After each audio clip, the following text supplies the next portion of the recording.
So yesterday, if you remember, I was talking about the fact that voice traditionally was always associated with the bottom. And now what we've got going on with things like Skype and other applications is that we're actually moving voice to the top.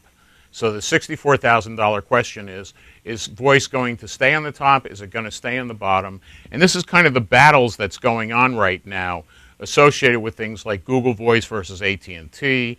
It's associated with things like net neutrality. It's also generally associated with the network infrastructure side because most people, when it comes to the internet, still don't think of it in terms of being just the applications connected up to the network. They still think of it in terms of quality of service and all these things that are associated with the traditional phone network.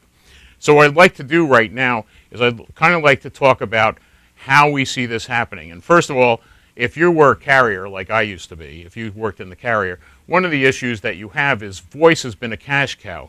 And as you see the cash cow, actually, if I could do this, if I was a genius in terms of audio-visual effects, if I could make it so that this thing was reversed and show it so that the voice side was going to the application side and draining down, that would be the best analogy.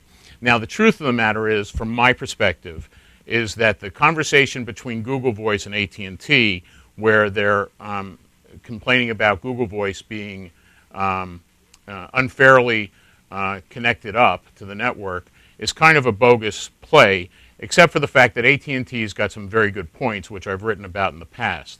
The problem that AT&T sees is that when it comes to voice applications, when they connect up to other networks other than their own, they're being charged anywhere from nothing on a keep cost basis to 30 cents a minute.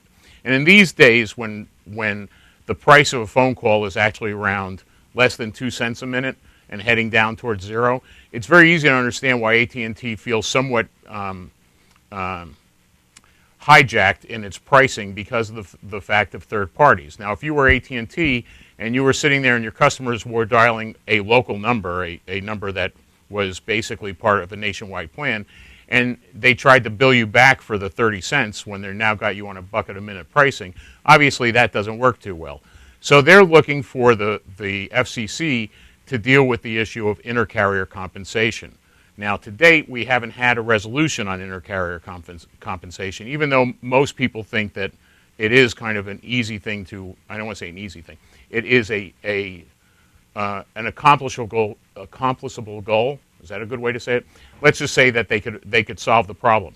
Now, what AT&T did by bringing up GoogleVoice was they basically showed that GoogleVoice is doing exactly what AT&T would like to do, which is to block the high-cost minutes and to point out where the high-cost minutes are. So that's really the objective now.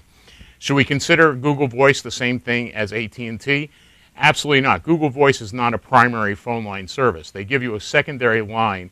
They allow you to connect up calls via it, but you have to do it via either the web or SMS or some other function. So it's not something where if you didn't have access to your GoogleVoice, you couldn't be able to dial 911. So it's not a primary service.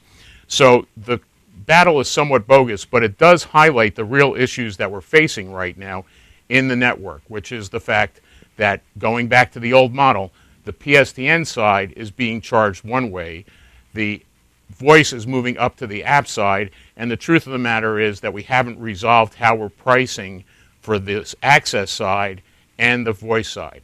So those are the issues that we really have to face going forward, and that's part of what the net neutrality debate is all about. I'm hoping this is helpful for you. I'm looking forward to your comments, and I'm going to include the slide from AT&T so you can see the price differences. Thank you for listening.